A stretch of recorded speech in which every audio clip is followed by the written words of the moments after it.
Hello ভাই লোক, আমার নাম Shubham Shil. Welcome to study with friends YouTube চ্যানেলে। আজ নিয়ে চলে এসেছি চলদরিতের লেকচার নাম্বার 10।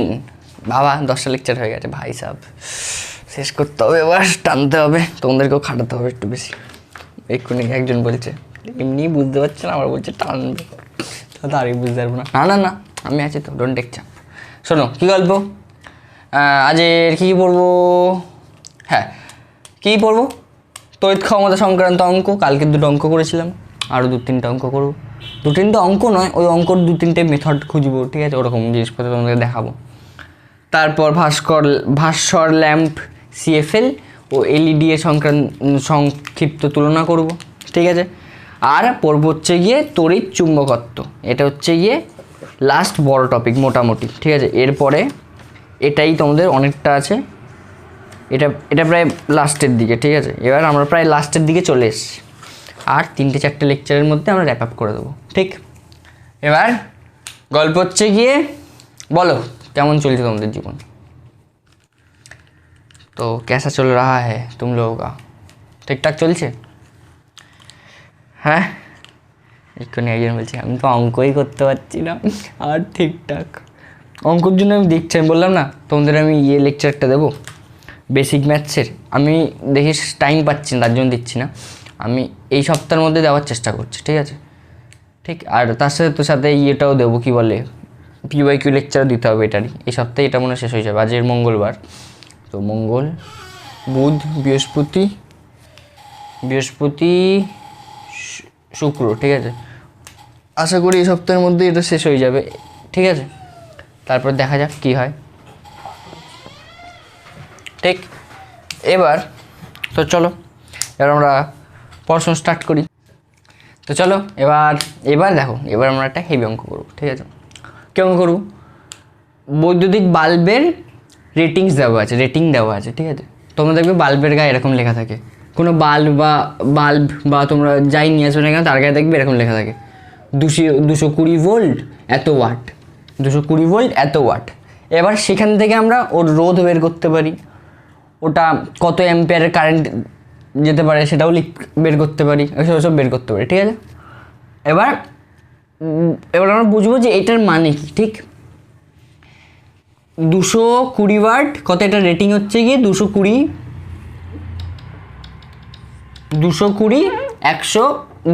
ভোল্ট 100 ওয়াট, ঠিক আছে?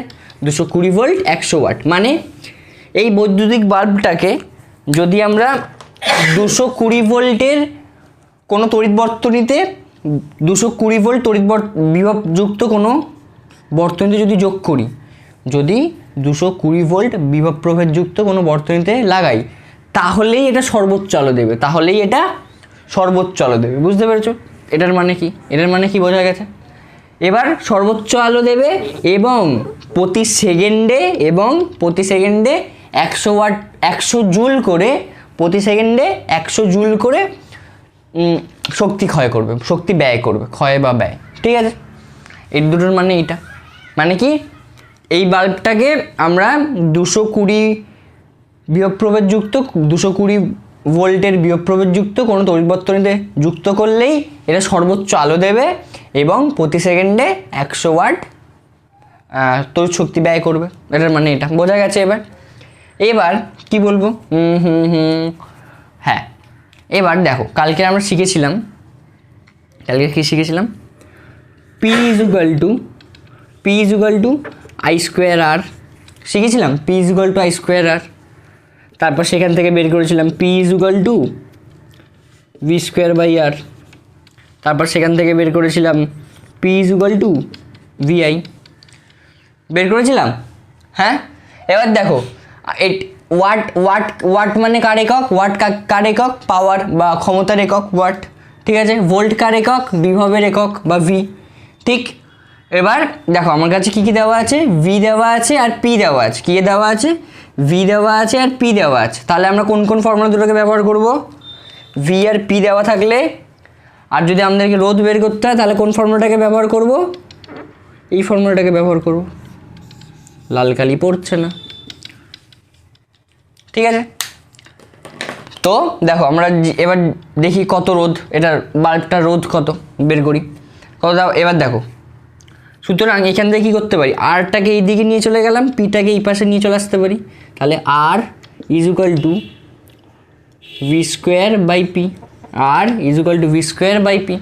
এবার ভি স্কোয়ার লেখা আছে, ভি 120 গুণ 120, তোমরা আবার 120 দিয়ে আবার গুণ করে দেবে না, ঠিক আছে, এরকমভাবে লিখে রাখবে, কারণ আমাদেরকে এখন ভাগ করতে হবে। ডিভাইডেড বাই পাওয়ার কত আছে 100, পাওয়ার 100। এবার এই একটা শূন্য এই একটা শূন্য দিয়ে কাটলাম, এই একটা শূন্য এই একটা শূন্য দিয়ে কাটলাম, ঠিক। সুতরাং আর ইজ ইকুয়াল টু 22 স্কোয়ার কত হয় জানো, এটা তো 22 স্কোয়ার আছে, 22 স্কোয়ার কত হয় 400, কত হচ্ছে 400, এত হয়তো 484, হ্যাঁ 484, গুণ করে আমি তোমাদেরকে দিয়ে দিচ্ছি, তোমাদের অনেকের মনে নাই থাকতে পারে, ঠিক। বলবে যে স্যার দাদা আপনি তো খুব তাড়াতাড়ি, আর আপনি তো বলবে না, তোমরা নিশ্চয়ই বলবে দাদা তুমি তো খুব তাড়াতাড়ি করে নিচ্ছ, আমি তো বুঝতে পারছি না। 22 গুণ 22, এটা যদি শেখাতে হয় তাহলে ভেরি গুড, তোমরা ভালো পথে চলছো। তো এখানে দেখো 2 দুগুণী 4, 2 দুগুণী 4 গুণ 2 দুগুণী 4, 2 দুগুণী 4, 4 8 2 4 হলো অ্যান্সার। তাহলে কত হলো, রোধ কত বেরোলো 484 রোধ, এত হোমের রোধ বেরোলো, ঠিক আছে, এত হোমের রোধ বেরোলো। এবার আমরা কি করব, এবার কি বের করব, এবার বের করব যে এইটা ধর যে আমরা যে কালকে পড়লাম ফিউজ পড়লাম তো, কালকে না পরশু দিন, যে ফিউজটা কী কাজে ব্যবহার হয়, যাতে না ধর যে কোনো একটা বর্তনীতে যদি অধিক পরিবাহী হয়ে যায়, মানে তড়িৎ প্রবাহ হয়ে যায়, তাহলে সেই বস্তু যেন উড়ে যায় বা পুড়ে যায়, তার জন্য, ঠিক আছে, হাই ভোল্ট। এবার আমরা বের করব এটা দিয়ে ম্যাক্সিমাম কত কারেন্ট প্রবাহ হবে, ম্যাক্সিমাম কত তড়িৎ প্রবাহ হবে সেটা বের করবো। এবার আই ইজ ইকুয়াল টু কী হবে, I is equal to P by V, I is equal to P by V. সুতরাং পি কত আছে 100, ডিভাইডেড বাই ভি কত আছে এত, তাই দেখো ভি দেখো পি দেখো। এবার এই একটা শূন্য দিয়ে একটা শূন্য কেটে দিলাম, এবার তাহলে কত হচ্ছে 10 ডিভাইডেড বাই 22। তাহলে এবার দেখো ভাগ করবো, তোমরা এবার বলবে যে ভাগ আমরা পারি না, আমি ভাগ সেটাও দেখিয়ে দিচ্ছি, শূন্য।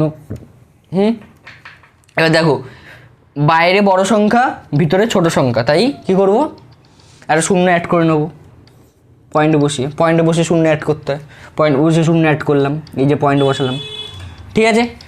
এবার দেখো বাইরে কত 22, ভিতরে কত 100, তাই তো। এবার কত হচ্ছে 4 22 কত হয় 88। এবার বিয়োগ করলে কত, এখানে 2 এখানে 1, তারপরে দেখো যেহেতু পয়েন্টে বসিয়ে নিয়েছি আবার একটা শূন্য বসাতেই পারি, হ্যাঁ। এবার 5 করলে 110 হচ্ছে, এবার কত হচ্ছে 10, আবার 10 এলো, হ্যাঁ। আবার দেখো সেম আবার 4 বসালাম, মানে ওই মোরলেস, তাহলে তড়িৎ প্রবাহ কত হচ্ছে মোরলেস, এটার মানে কি জানো, এই সাইনটার মানে প্রায় 0.454 অ্যাম্পিয়ার, 0.454 অ্যাম্পিয়ার, ঠিক আছে। এটা নিশ্চয়ই দেখাই যাচ্ছে না, লাল কালি সমস্যা আছে, লাল কালির, ঠিক আছে। দেখো এরমভাবে আমরা বের করতে পারি, ঠিক আছে। যদি আমাদেরকে এই দুটো যদি দিয়ে দেয় তাহলে আমরা এরমভাবে বের করতে পারি। তোমরা প্রথমে এই ফর্মুলাগুলো আগে লিখে নেবে, বোঝা গেছে। এবার তোমাদেরকে আরেকটা অঙ্ক দিই,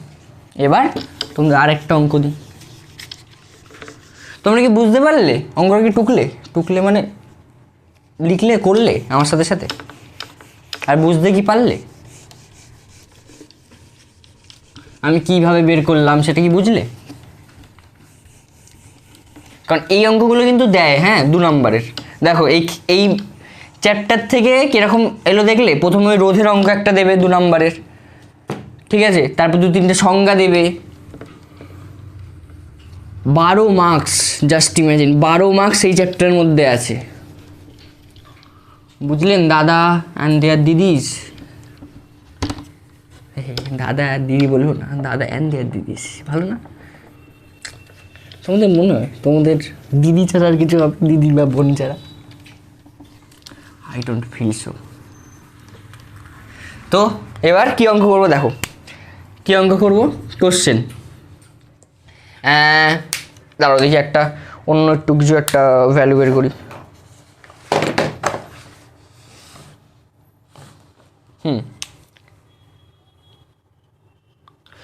ধরো যে 60 ওয়াটের একটা বাল্ব আছে, 60 ওয়াট আর 220 ভোল্ট, 220 ভোল্ট, ঠিক আছে, একটা বাল্ব আছে, ঠিক আছে।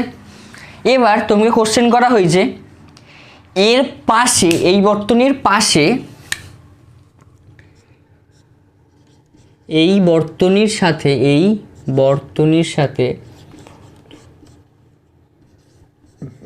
সাথে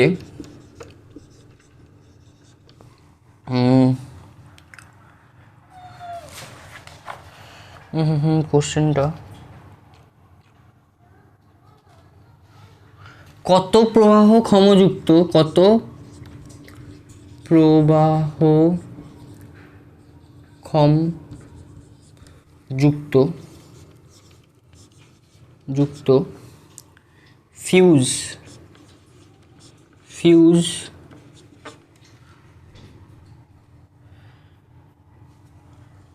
যোগ শ্রেণী সমবায়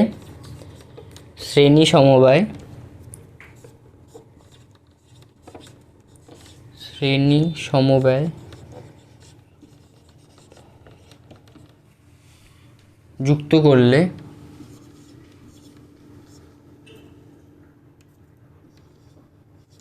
করলে ফিউজটি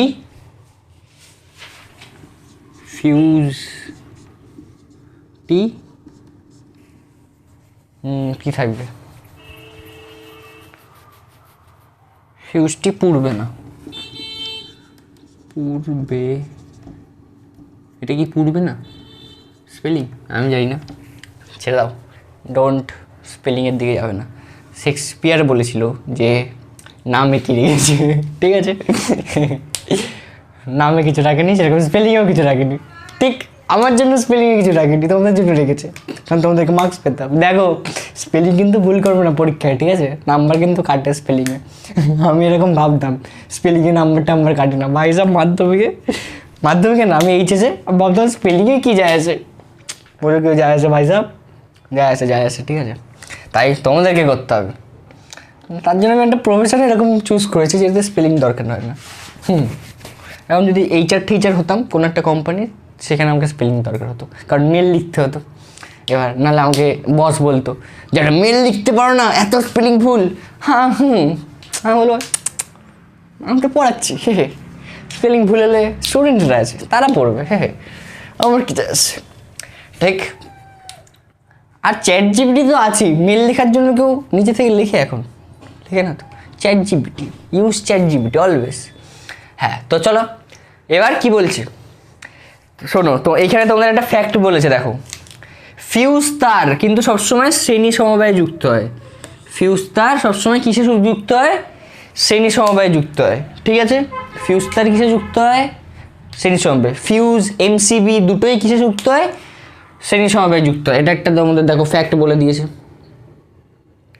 ঠিক ফ্যাক্ট বলে দিয়েছে। এমসিবির ফুল ফর্ম কী গো, এমসিবির ফুল ফর্ম কী বলেছিলাম তোমাদের, বলে তো ছিলাম। ও বিড়াল বাচ্চা, সরি, এখানে একটা বিড়াল বাচ্চা আছে, বিড়াল বাচ্চা ঠিক করে তারটা কেটে দিচ্ছিল,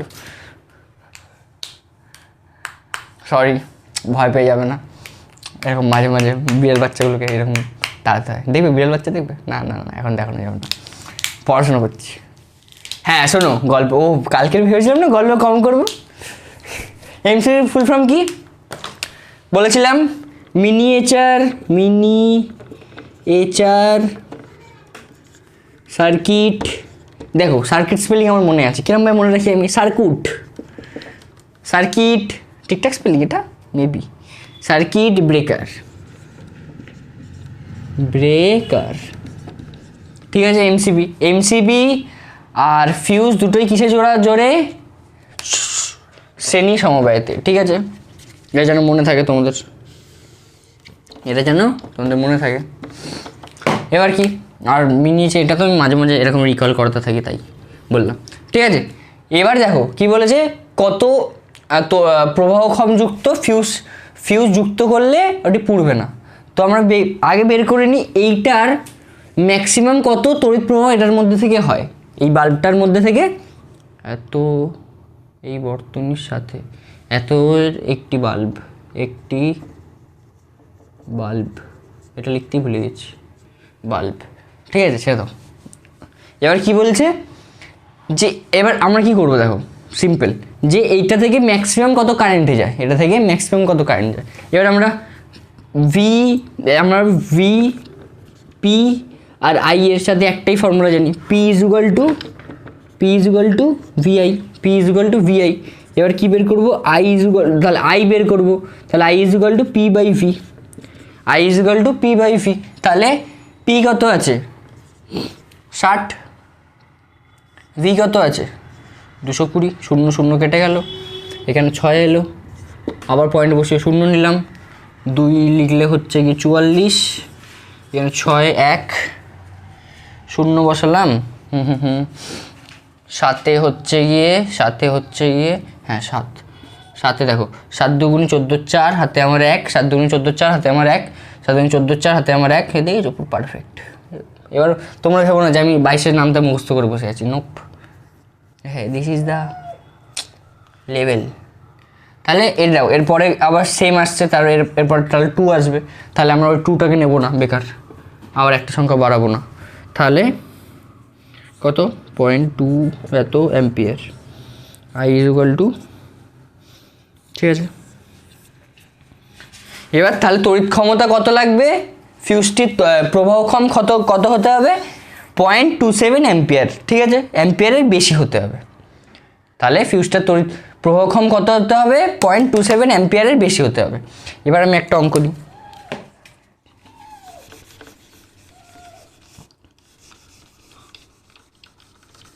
দেখো অঙ্ক করলে তোমাদের মানে প্র্যাকটিক্যালটা তোমরা বুঝতে পারবে, অঙ্ক না করলে প্র্যাকটিক্যালিটিটা তোমরা বুঝতে পারবে না, বুঝলে।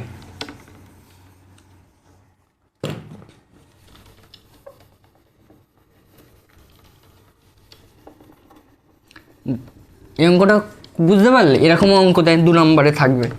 এবার আরেকটা অঙ্ক আমি দিই, এই অঙ্কটা একটু ট্রিকি, যে একটি ফিউজ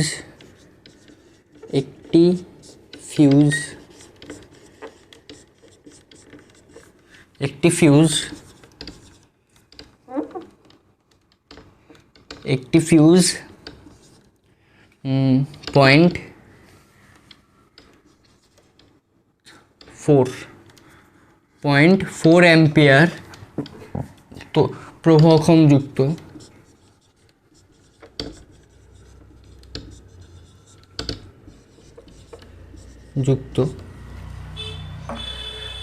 একটি বাল্বের সাথে একটি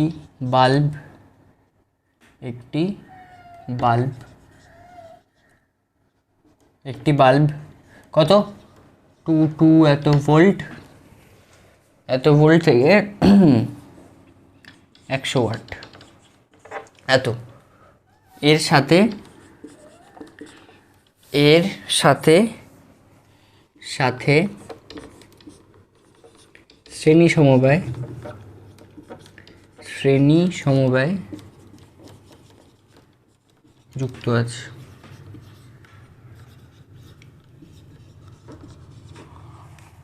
সুইচ অন করলে, সুইচ মানে জানো তো, সুইচ মানে সেই আমাদের সেই পাখার সুইচ থাকে, লাইটের সুইচ থাকে, সেরকম আমাদের বর্তনীতে একটা সুইচ থাকে, যেটাকে এরকম দেখতে হয়, ঠিক আছে, এরকম দেখতে হয়। এটা ধরো যে একটা বর্তনী,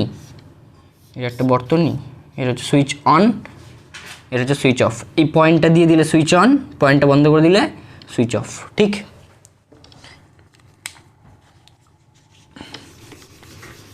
কি লিখবো, সুইচ অন করলে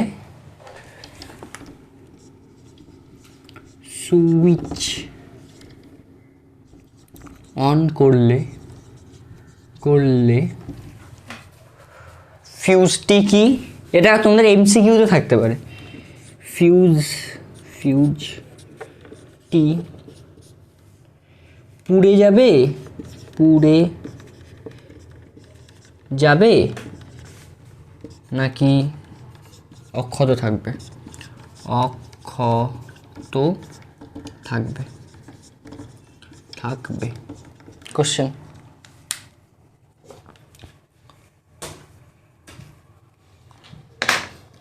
ঠিক, এবার দেখো কি বলেছে, কত প্রবাহক্ষম কত আছে এটার? 0.4 অ্যাম্পিয়ার। এবার আমরা এখানে বাল্বের রেটিংস কত দেওয়া আছে? বাল্বের রেটিংস দেওয়া আছে 220 ভোল্ট 100 ওয়াট। এবার আমরা বের করে নেবো প্রথমে বাল্ব থেকে মোট কত তড়িতের প্রবাহ হয়, মোট সর্বোচ্চ কত তড়িৎ প্রবাহ হতে পারে বাল্বের থেকে। ঠিক আছে, সর্বোচ্চ কত তড়িৎ প্রবাহ হতে পারে বাল্ব থেকে, কত হতে পারে এতক্ষণ ধরে পড়ছি। P = VI, সুতরাং I = P/V। এবার P = কত হচ্ছে? P = 120 / 100। এই শূন্য কাটলাম, এখানে এই শূন্য কাটলাম, এখানে নিচে 22। ও দাও, কিছু কি ভুল করলাম? হ্যাঁ ভুল করেছি, দেখেছো, ভুল করেছি। P কত আছে? P আছে হচ্ছে গিয়ে 100, P আছে 100, আর V হচ্ছে গিয়ে 220। P হচ্ছে গিয়ে 100, V হচ্ছে গিয়ে 220।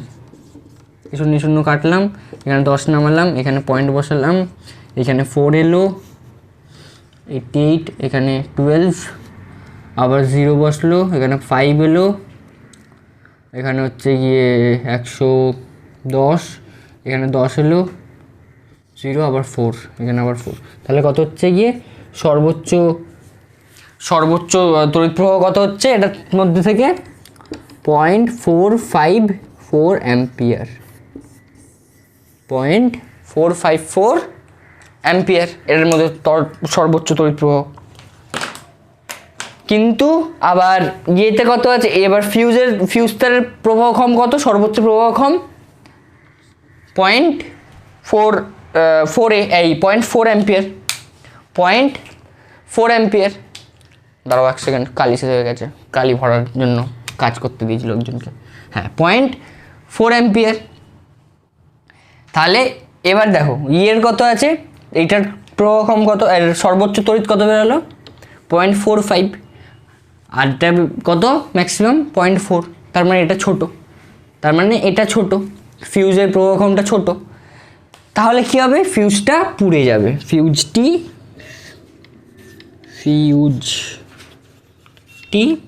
পুড়ে যাবে। পুড়ে, আমি জানি এটা কি পুড়ে স্পেলিং নাকি এটা পুড়ে স্পেলিং। পুড়ে যাবে।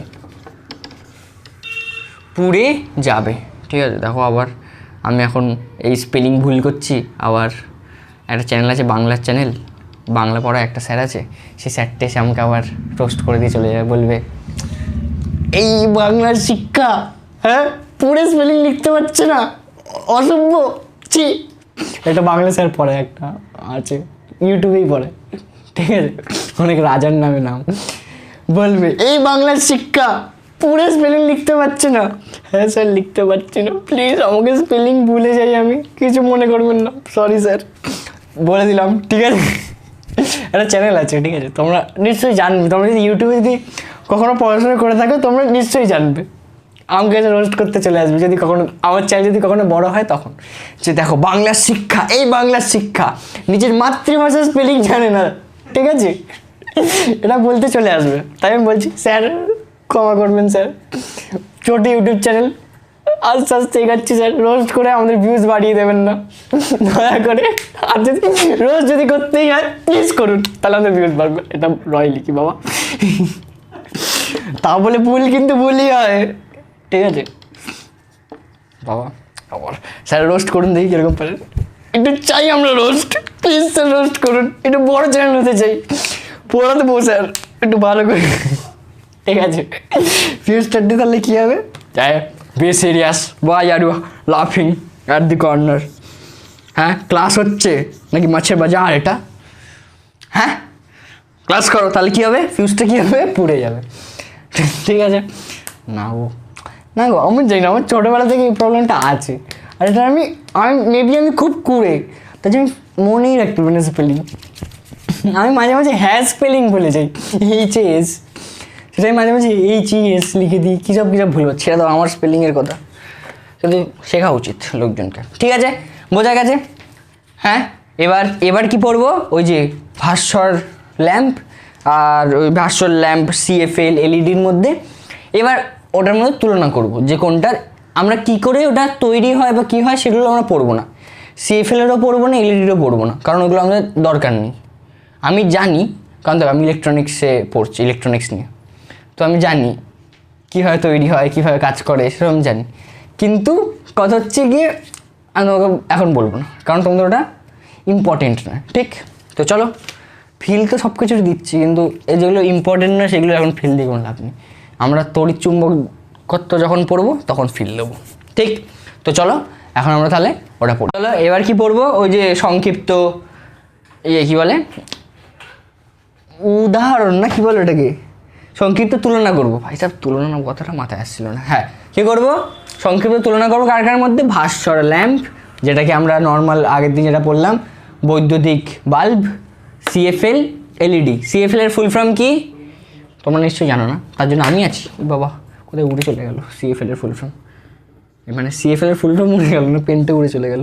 CFL-এর ফুল ফর্ম কি, কম্প্যাক্ট ফ্লুরেসেন্ট, স্পেলিং এত কঠিন, আমার দাঁত ভেঙে যাচ্ছে। ফ্লুরেসেন্ট লাইট, LI ও ল্যাম্প, LAMP। ঠিক আছে, CFL-এর ফুল ফর্ম জানা গেছে। LED-র ফুল ফর্ম কি, লাইট এমিটিং ডায়োড।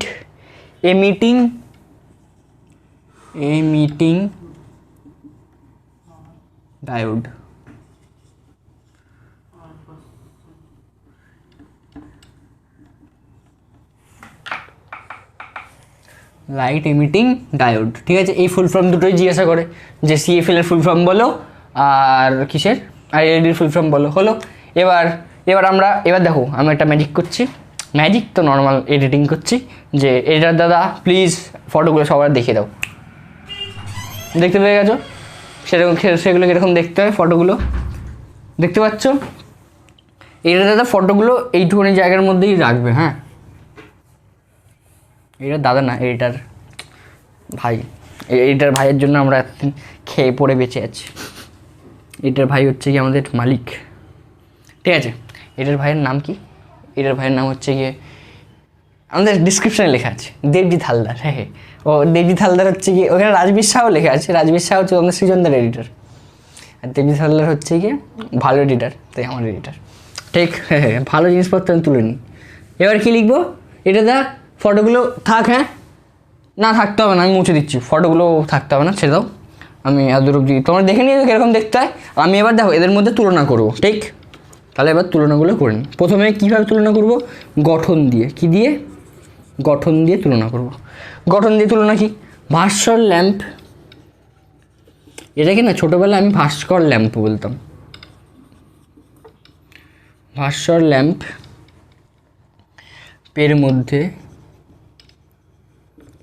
ল্যাম্পের মধ্যে কি হয়, ভাস্বর ল্যাম্পের মধ্যে ফিলামেন্ট থাকে, সেটা আমরা আগের দিনই পড়েছি। ফিলামেন্ট থাকে তড়িৎ প্রবাহ হলে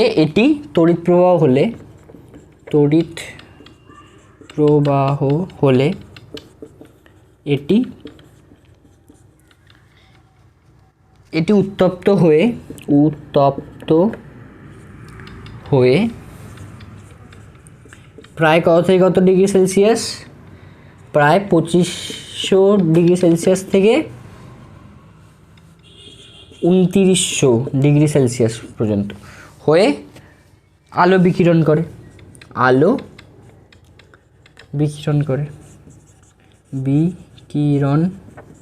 করে। এই বিকিরণ বলে আমার একটা কথা মনে পড়ে গেল, আমার মাথায় এত কথা থাকে না, সেগুলো মানে গল্প বলতে খুব ভালো লাগে, সেটা হচ্ছে কথা। এবার CFL ল্যাম্পে দেখো কি হয়, আসল কথা, CFL মানে তোমরা দেখলে কীরকম, ওই যে বাঁকানো যে নলগুলো থাকে ওর মধ্যে আমরা আর্গন গ্যাস, তারপরে পারদ, আর্গন, পারদ এগুলো দিয়ে রাখি, ঠিক আছে। এবার যখন ইলেকট্রিক যখন সাপ্লাই হয়, এসি কারেন্ট বা পরিবর্তী প্রবাহ বা এসি অল্টারনেটিং কারেন্ট যখন ওখান থেকে যায়, তখন কি হয়, ওর যে ফ্রিকোয়েন্সি মানে তোমরা বুঝবে না, তাই এবার দেখো আর্গন আর পারদের কিছু কণা থাকে, কণা তো সবার থাকে জানো, যেরকম এরকম কণা থাকবে, এরকম একটা কণা, এরকম কণা, এরকম কণা, এরকম কণা, এরকম কণা। এবার ওই ধরা যে একটা আর্গনের কণা আর একটা ধরা যে পারদের কণা আছে। এবার যখন ওটার মধ্যে থেকে ওই বাঁকানো নলের মধ্যে থেকে, ধরো যেটা একটা বাঁকানো নল, এবার ওই বাঁকানো নলের মধ্যে থেকে যখন ইলেকট্রিকের পাস হয়, যখন পাস হয়, তখন ইলেকট্রিক পাস হচ্ছে মানে ইলেকট্রনের আদান প্রদান হচ্ছে, তখন কি হয়, ওই ইলেকট্রনগুলো এই আর্গনে গিয়ে কলিশন হয়, বা আর্গনে গিয়ে ধাক্কা খায়, আর্গন বা পারদের গিয়ে ধাক্কা খায়। এবার ওই ধাক্কা খাওয়ার ফলে কি হয়, আল্ট্রাভায়োলেট রে বা ইউভি রে প্রডিউস করে। বুঝতে পারলে? এবার তোমরা বলবে যে আল্ট্রাভায়োলেট রে প্রডিউস করে, বাবারে আমাদের শরীরটাই খারাপ হয়ে যাবে। না, আল্ট্রাভায়োলেট রে প্রডিউস করে, কিন্তু যে বাইরের যে সাদা অংশটা থাকে, ওই যে কাচের যে এরকম বাঁকানো এরকম যে এগুলো এরকম থাকে, ঠিক আছে, দেখবে এরকম থাকে পুরো, তারপরে এরকম পুরো ভর্তি থাকে। এবার যে বাইরে যে সাদা অংশটা থাকে না, তার কাজ কি? তার কাজ হচ্ছে ওই আল্ট্রাভায়োলেট রে বা ইউভি রেটাকে নর্মাল ভিজিবল লাইটে কনভার্ট করা। বুঝতে পেরেছো? এরকমভাবে সিএফএল ল্যাম্প কাজ করে, ঠিক? সিএফএল ল্যাম্পটা কী কথা? ল্যাম্প বা সিএফএল কাজ করে, ঠিক? এটা হচ্ছে কথা। এটা তো আমাদের পরীক্ষায় আসবে না, তার জন্য একটু সোজা ভাষায় আমি তোমাদের বুঝিয়ে দিচ্ছি না, একটু সোজা ভাষায় এটা আমি লিখিয়ে দিচ্ছি। আমি তোমাদের বোঝাতে পেরেছি কিরমভাবে হয়? আমি সোজা ভাষায় তোমাকে একটু লিখিয়ে দিচ্ছি। দেখো, বাঁকানো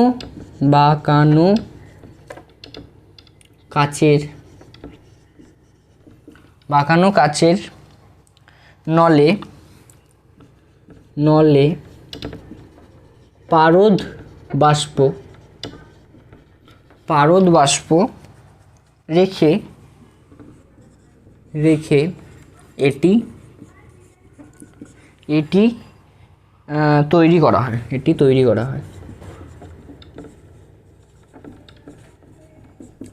হয়, ঠিক? এতে কোনো ফিলামেন্ট থাকে না, সোজা, একদম সোজা, এতে কোনো ফিলামেন্ট থাকে না,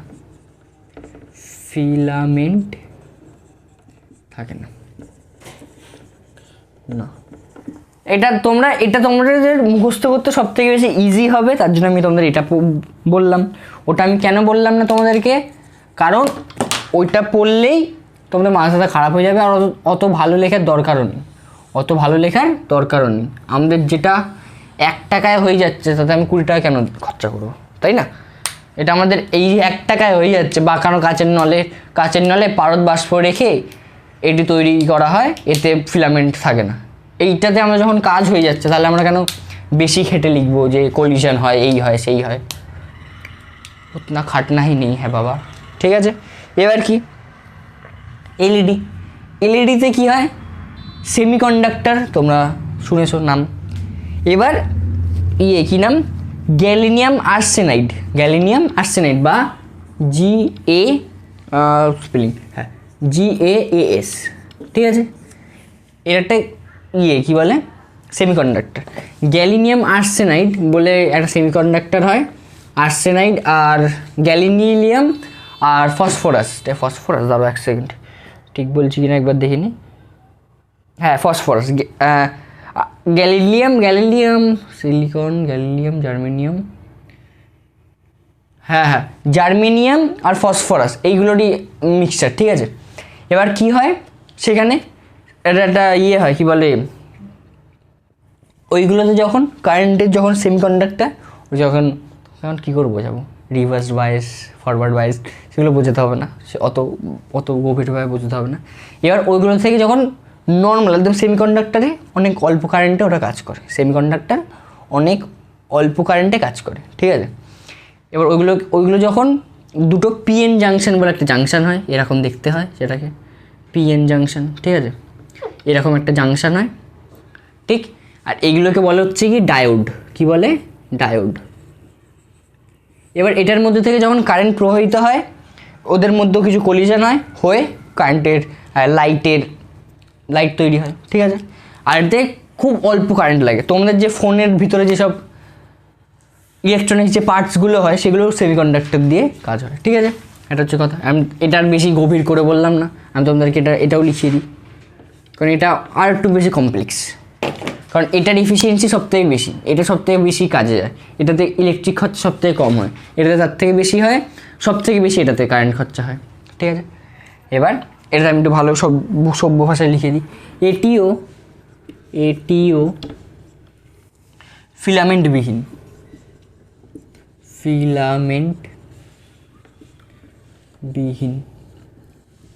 এটিও ফিলামেন্টবিহীন, ঠিক আছে। গ্যালিলিয়াম আর্সেনাইড,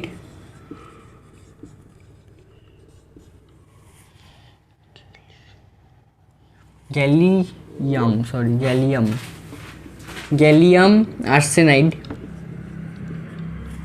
স্পেলিং,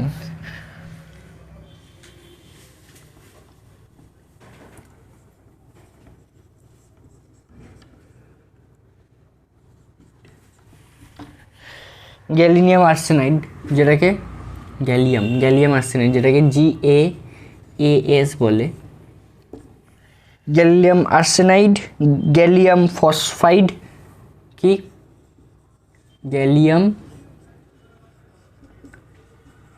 ফসফাইড,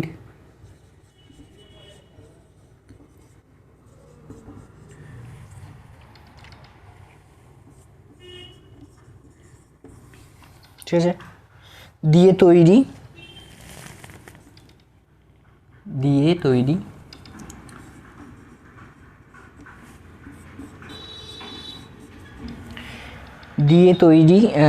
ল্যাম্পের ডায়োডের মধ্যে দিয়ে তৈরি এলইডি, ঠিক আছে, এলইডি, যা ল্যাম্পের ডায়োডের মধ্যে তড়িৎ প্রবাহ হলে দৃশ্যমান হয়।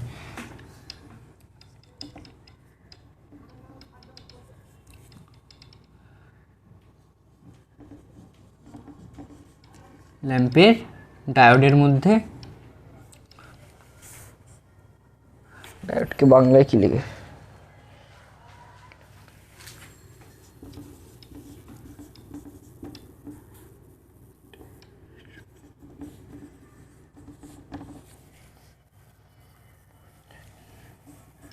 মধ্যে দিয়ে তড়িৎ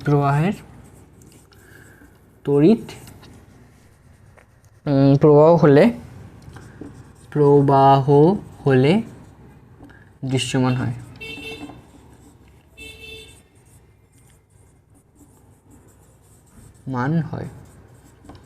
ঠিক আছে, এগুলো লিখে নাও এতটা,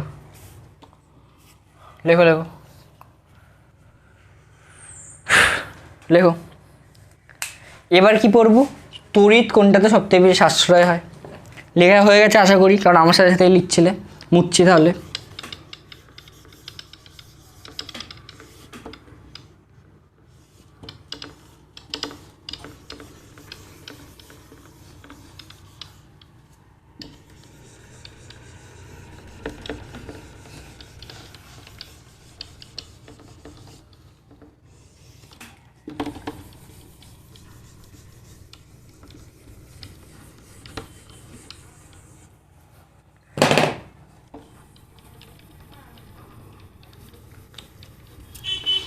এগুলো কোনো কাজের নয়।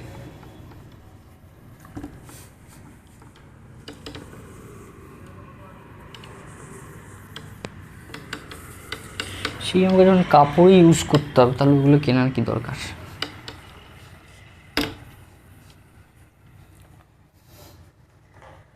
এবার কি তড়িৎ সাশ্রয়কারী,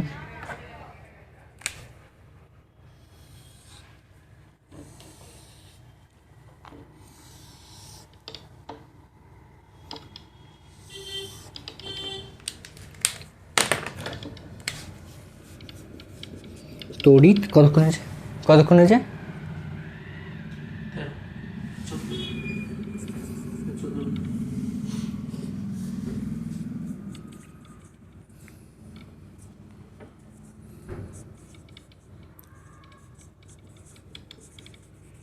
তড়িৎ সাশ্রয়কারী এবার পড়ব, ঠিক কি তড়িৎ সাশ্রয়কারী? দেখো ব্যয়িত তড়িৎ শক্তির 98% তাপ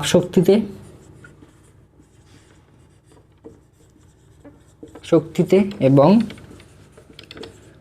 2%, এই শতাংশটাও লিখতে ভুলে গেছি, 2% আলোক শক্তিতে রূপান্তরিত হয়। আলোক শক্তিতে রূপান্তরিত হয়।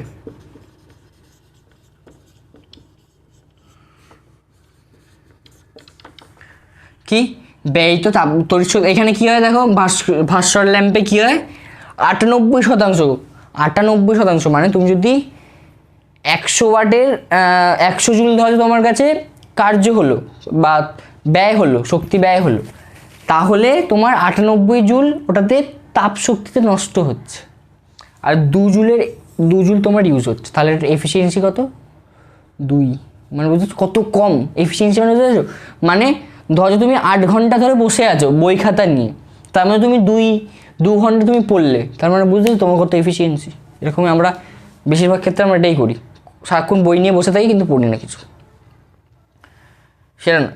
এবার 8 ঘন্টা বই নিয়ে বসার পর তুমি 7 ঘন্টা পড়ো, তাও তোমার এফিসিয়েন্সি ভালো, মানে পড়া মানে বুঝতে পারছো, 7 ঘন্টা ভালো এফিসিয়েন্সি দিয়ে পড়া, মানে খুব ভালো ফোকাস দিয়ে পড়া।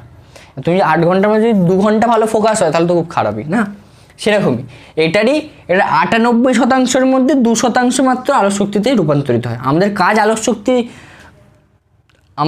আলোক শক্তি বের করা, সেটা মাত্র 2% দিয়ে হয়। তার মানে এখানে হিট লস অনেক বেশি হচ্ছে, হিট লস বা যেটাকে বলে তাপ শক্তির ক্ষয় অনেক বেশি হচ্ছে। এবার এটাতে কি হয়, এটাতে প্রায় 60-9% আলোক শক্তিতে রূপান্তরিত হয়।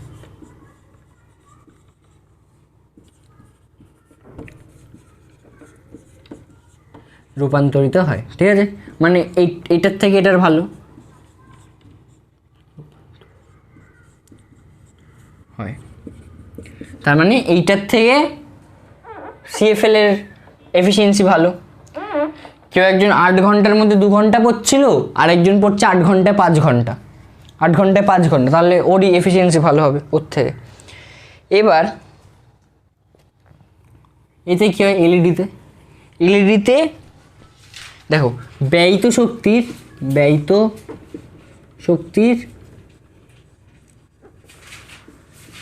18% আলোক শক্তিতে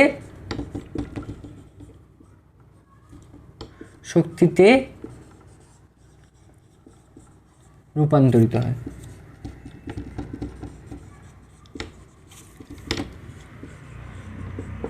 তার মানে এটা হচ্ছে টপার, যে মানে বুঝতে পারছো সব থেকে বেশি এটার, মানে যে টপার হয় সে 8 ঘন্টার মধ্যে নিশ্চয়ই 7 ঘন্টায় ভালো করে ফোকাস দিয়ে পড়ে, আর 1 ঘন্টা একটু ফোন ঘাটে, বুঝতে পারছো, সেটা হচ্ছে কথা। এ হয়ে গেল। এবার তাপ শক্তি তড়িৎ সাশ্রয়কারী হয়ে গেল কোনটা বেশি। এবার জীবনকাল, মানে কতদিন চলে, কি করব, জীবনকাল মানে লাইফ টাইম কত হয়, হ্যাঁ মানে কতদিন চলে, ঠিক আছে। এটার কত, এটা প্রায় 1000 ঘন্টা চলে, এটা প্রায় 1000 ঘন্টা চলে। এটা প্রায় কতক্ষণ চলে, এটা প্রায় 10,000 ঘন্টা চলে, 10,000 ঘন্টা, এটা প্রায় 10,000 ঘন্টা পর চলে, এই বাবা। তারপরে লাস্ট এটা কি, এলইডি কত ঘন্টা চলে, এলইডি প্রায় 30,000 ঘন্টা চলে, কত, 30,000 ঘন্টা।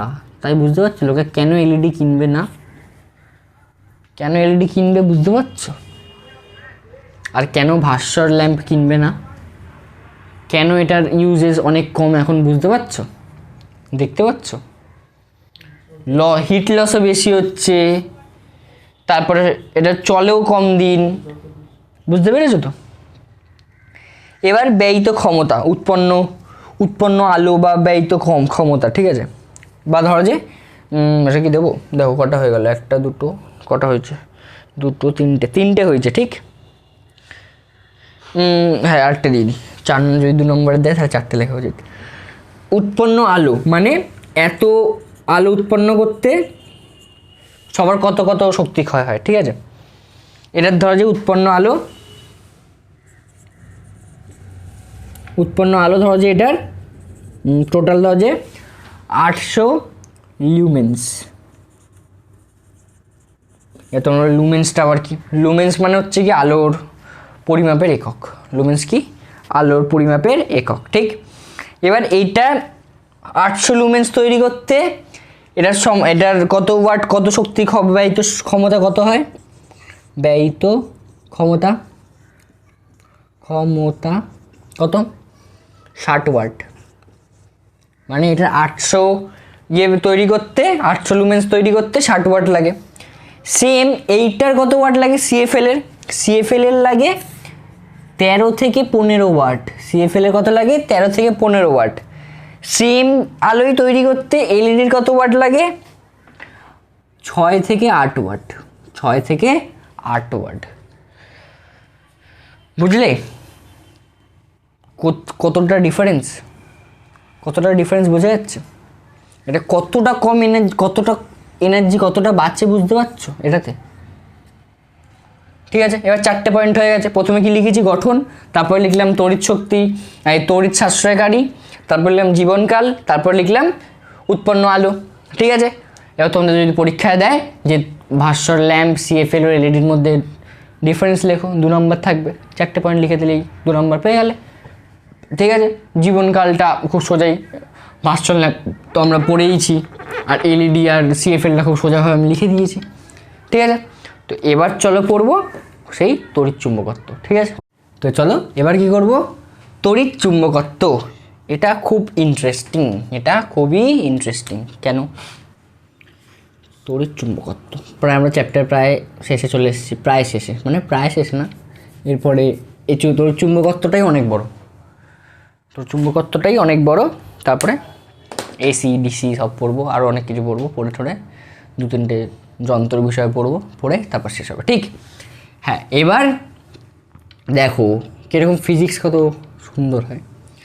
আমরা প্রথমে কি পড়লাম? দেখো তোমাদের চ্যাপ্টারটা কত সুন্দরভাবে সাজানো আছে। একদম প্রথমে কি পড়েছিলাম? ইলেকট্রন, তড়িৎ আধান পড়েছিলাম। তড়িৎ আধান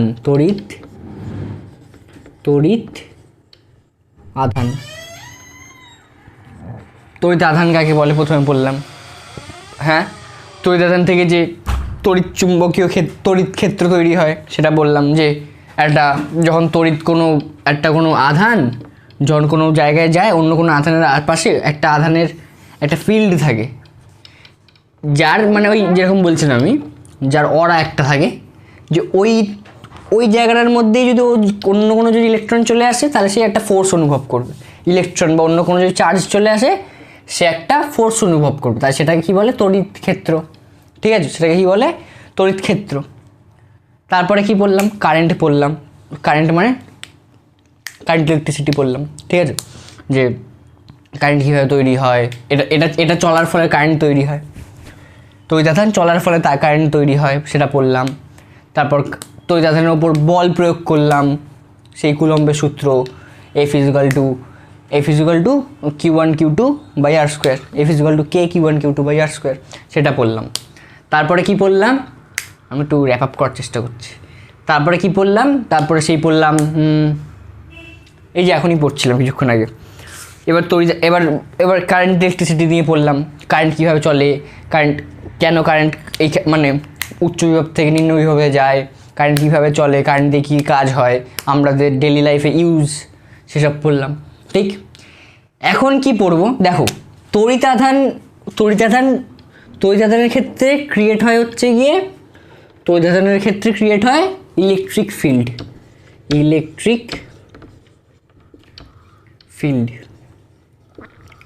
ইলেকট্রিক ফিল্ড বা বাংলায় বলে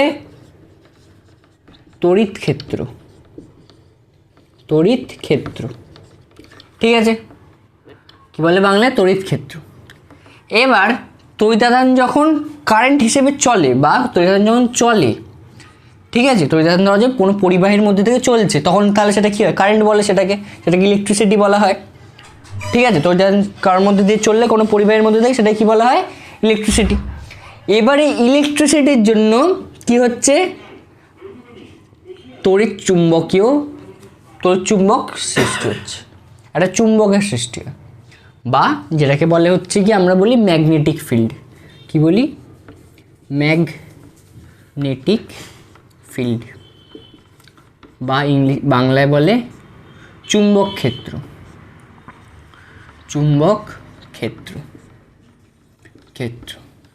এইখানটাতে কি হয়? এইখানটায় যেরকম তড়িৎ ক্ষেত্রে যেরকম কোনো তড়িৎ আধানকে নিয়ে গেলে সেটা বল অনুভব করবে, সেরকমই চুম্বক ক্ষেত্রে কোনো চুম্বককে নিয়ে গেলে সেটা বল অনুভব করবে। ডান দিক বা দিক, অ্যাট্রাকশন, রিপালশন, বা বাংলায় কি বলে আকর্ষণ, বিকর্ষণ, সে বল অনুভব করবে। বুঝতে পেরেছো?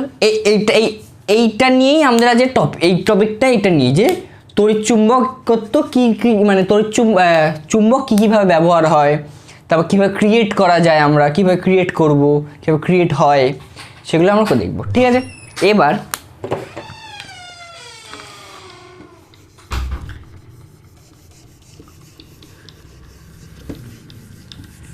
এই যে আমি যে বললাম যে চলার ফলে কি বলে, কারেন্টের ফলে তৈরি হয় হচ্ছে গিয়ে তড়িৎ চুম্বক ক্ষেত্র বলছি কেন, চুম্বক ক্ষেত্র তৈরি হয়। ঠিক আছে, এবার চুম্বক ক্ষেত্র তৈরি হলে অন্য কোনো চুম্বক সেটার জন্য একটা বল অনুভব করবে, ওই চুম্বকটাকে আমরা বাংলায় বেশিরভাগ সময় বলি শলাকা, চুম্বক শলাকা, যেগুলো ছোটো ছোটো ম্যাগনেট থাকে, এরকম দেখতে হয়, এরকম ডায়মন্ডের মতন দেখতে হয়, একদিক নর্থ একদিক সাউথ। ঠিক আছে, সেটাকে বলা হয় চুম্বক শলাকা। এবার চুম্বক শলাকাটাকে যদি ধরা যায় কোনো কারেন্টের তারের, যেখান থেকে কারেন্ট প্রবাহ হচ্ছে, তার আশেপাশে যখন আমরা নিয়ে যাই, তখন আমরা বুঝতে পারি যে এই চুম্বক শলাকাটা হয় ডান দিকে নয় বাঁ দিকে এরকম ঘুরছে। কী হচ্ছে? ধরা যায় এটা চুম্বক শলাকা, এটা ধরা যায় কোনো একটা কারেন্টের তার, এইদিকে কারেন্ট যাচ্ছে, আর এটা ধরা যায় চুম্বক শলাকা। এবার যখন এগুলো পাশাপাশি রাখবো, তখন চুম্বক শলাকাটা এইদিকে এরমভাবে ঘুরে যাবে, হয় এদিকে ঘুরবে বা এদিকে ঘুরবে। এটা আমরা এবার বের করবো। ঠিক আছে, এদিকে ঘুরে যাবে, ওদিকে বেরিয়ে যাবে। ঠিক আছে, এটা কেন হচ্ছে? ফোর্সের জন্য। এইটা অ্যাট্রাক্ট করছে, এটা রিপাল করছে, তাই এটা এদিকে চলে যাচ্ছে, এটা ওদিকে যাচ্ছে। ঠিক আছে, এবার কি? এবার হচ্ছে গিয়ে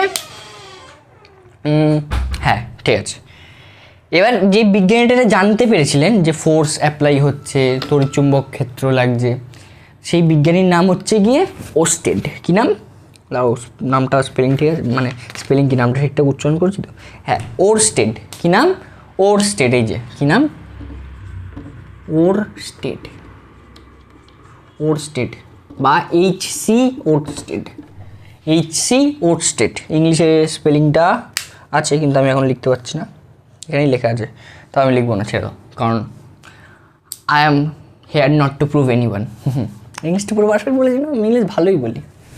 ঠিক, তো চলো, এইটা H.C. ওরস্টেড প্রথম লক্ষ্য করেছিলেন, এবং H.C. ওরস্টেড অনেকগুলো পরীক্ষা করেছিলেন, সেই পরীক্ষার ফলাফল অনেকগুলো বেরিয়েছিল, সেগুলো আমাদেরকে পড়তে হবে। ঠিক আছে, এরপরেই সেটা পড়ানো আছে। তার আগে আমি তোমাদেরকে আগে শিখিয়ে দিই কোনো চুম্বক কিরমভাবে রাখলে কোন দিকে এটা যাবে। ঠিক আছে, সেটা আগে তোমাকে আমি শিখিয়ে দিই, তারপরে আমি পরীক্ষাগুলো দেখাবো, তাহলে তোমাকে ওটা মুখস্থ করতে হবে না, পরীক্ষার ফলাফলটা তাহলে তুমি কী করতে হবে না, মুখস্থ করতে হবে না, তাহলে তুমি কী করবে, নর্মালি দেখেই তুমি পড়ে নেবে, দেখেই তুমি বলে দেবে। ঠিক, আমি একটু কফি খেয়ে নিই। হ্যালো ফ্রেন্ডস, চাই পিলো।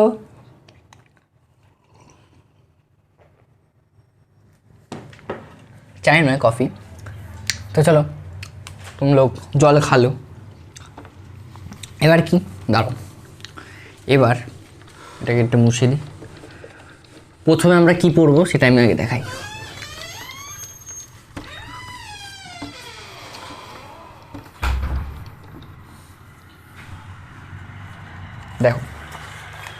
প্রথমে আমরা পড়ব অ্যাম্পিয়ারের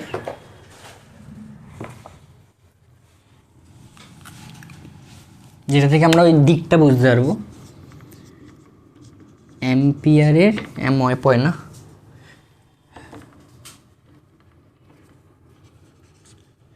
অ্যাম্পিয়ারের সন্তরণ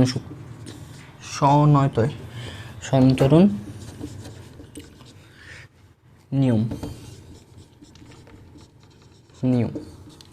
অ্যাম্পিয়ার বলে একটা লোক ছিল, যে ওই যে অ্যাম্পিয়ার, যার নামে অ্যাম্পিয়ার নামটা হয়েছিল, কারেন্টের একক কি অ্যাম্পিয়ার, সেই লোকটাই একটা নিয়ম বের করেছিলেন। কি, ধরো যে এটা একটা কোনো তড়িৎ বর্তনী, এটা একটা তড়িৎ কোনো বর্তনী, ঠিক আছে, এটা একটা তড়িৎ বর্তনী। এবার তড়িৎ বর্তনীতে এ থেকে বি এর দিকে তড়িৎ প্রবাহ হচ্ছে, এ থেকে বি এর দিকে তড়িৎ প্রবাহ হচ্ছে। এবার তোমরা ইম্যাজিন করো বা কল্পনা করো যে একটা সাঁতারু, তোমাদের এখন কোনি আছে না, ভেবে নাও কোনি, ওই গেল, হ্যাঁ ভেবে নাও কোনি, তোমাদের কোনি আছে না এখন, হ্যাঁ দেখেছো আমি ছোটোবেলায় বাংলা পড়েছিলাম। ভেবে নাও কোনি, বা কোনিটা ছেড়ে দাও, অনেকে রেফারেন্স পাবে না যারা পড়াশোনা করে না, তা বলে তার খারাপ নয়, আমিও পড়িনি। হ্যাঁ কোনি, ধরা যায় কোনো একটা সাঁতারু, ঠিক আছে, কোনো একটা সাঁতারু এই যে যেদিকে তড়িৎ প্রবাহ হচ্ছে, সেদিকে মাথা করে সাঁতার কাটছে, কিরমভাবে সাঁতার কাটবে, হ্যাঁ এটা এইদিকে থাকবে, ঠিক আছে, এবার পাগুলো তোমরা ছেড়ে দাও, বেরম সাঁতার কাটছে, ঠিক আছে, এটা মাথা। অ্যাম্পিয়ার কি বলেছেন, যেদিকে মাথা করে সাঁতার কাটছে, তাহলে এখানে যদি আমরা একটা চুম্বক শলাকা যদি রাখি, আর নর্থ পোল এইদিকে হয়, নর্থ পোল ওপর ডান দিকেই হয়, ঠিক আছে, ডান দিকে বা যেদিকে তড়িৎ প্রবাহ হচ্ছে সেদিকে নর্থ পোল হয়। তাহলে এবার এটার ডিফ্লেকশন বা এটা কোন দিকে বেঁকে যাবে, কিরমভাবে বাঁকবে, সাঁতারুর বাঁ হাতের দিকে এটা বেঁকে যাবে, বাঁ হাতের দিকে এটা বেঁকবে। এটাই হচ্ছে কি অ্যাম্পিয়ারের সন্তরণ সূত্র। এটা আবার তোমরা বলবে যে কেন হয়, কী জন্য হয়, সেটা আমি তোমাকে বলছি। দেখো, যখন এদিকে তড়িৎ যাচ্ছে, ঠিক আছে, তখন একটা ম্যাগনেটিক ফিল্ড সৃষ্টি হচ্ছে, ঠিক, ম্যাগনেটিক ফিল্ডে এই যে এই নর্থের সাথে এখানে একটা নর্থ পোল সৃষ্টি হচ্ছে। নর্থ পোল কী করে সৃষ্টি হচ্ছে সেটা আমরা, তড়িৎ ক্ষেত্র সৃষ্টি হচ্ছে বললাম। এবার সেই তড়িৎ ক্ষেত্রটা এই নর্থ পোলের সাথে রিপালশন করছে, বা বাংলায় যেটাকে বলে বিকর্ষণ করছে নর্থ পোলের সাথে, আর সাউথ পোলের সাথে কী করছে, অ্যাট্রাকশন করছে। তার জন্য এটা কীরকম দেখতে লাগছে, এরকম হয়ে যাচ্ছে, এদিকে এন, এটা এস। বোঝা গেছে? হ্যাঁ, কী হচ্ছে দাঁড়াও, সাঁতারু যেদিকে মাথা দেবে, সাঁতারুর যে দিকটা থাকবে, বাঁ হাতের দিকে সবসময় নর্থ পোল যাবে, যদি সাঁতারুর মাথা ওই দিকে থাকে, কোন দিকে, এ থেকে বিতে থাকে, তাহলে বি এর দিকে থাকে। তাহলে দেখো আমি চুম্বক শলাটা কাটা একটু এঁকে নিই আগে, ঠিক, এটা এন, এটা এস। এবার দেখো এই দিকের সাথে এটা রিপালশন হচ্ছে, আর এই দিকের সাথে এটার কি হচ্ছে,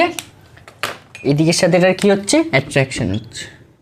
এর সাথে রিপালশন, ওদিকের সাথে অ্যাট্রাকশন হচ্ছে, তার জন্য যেটা এরকম বেঁকে যাচ্ছে। ধরো যেটা একটা চুম্বক শলাকা, ওটা এরকম বেঁকে যাচ্ছে। তোমরা দেখেছো কি নাম, ওটাকে কী বলে, ওটাকে বলো না, আর এরকম দেখতে হয়, কম্পাস। হ্যাঁ, কম্পাসটাও এরমভাবেই ইউজ হয়, যে পৃথিবীর একটা ম্যাগনেটিক ফিল্ড থাকে বা চুম্বক ক্ষেত্র থাকে, ঠিক আছে। এর কম্পাসের ওই যে ছোটো একটা সুই থাকে, একদিকে নর্থ লেখা থাকে, একদিকে সাউথ লেখা থাকে। এবার সুইটা হয় চুম্বকের, ঠিক আছে। এবার যেদিকে নর্থ হবে সেদিকে ওটা, এবার নর্থ যেদিকে হবে সেদিকে, এটা ধরো যে এটা সাউথ পোল, ঠিক আছে। এবার আর এটা হচ্ছে কি নর্থ পোল, চুম্বকের এটা সাউথ পোল, এটা নর্থ পোল, আর কম্পাসের পিছনে লেখা থাকে এটা নর্থ, এটা সাউথ। কেন লেখা থাকে, কারণ যখনই ও সাউথ আর নর্থ পেয়ে যাবে, ধরো চুম্বকটা, এটা ধরো যে একটা চুম্বক আছে, তোমরা কি কখনো দেখেছো ছোটোবেলায় চুম্বক নিয়ে খেলেছো? দেখবে এরকম দুটো ধরো যে চুম্বক আছে, ঠিক আছে? দাঁড়াও ভালো করে বুঝি। ধরো এই একটা চুম্বক আছে, এই একটা চুম্বক আছে,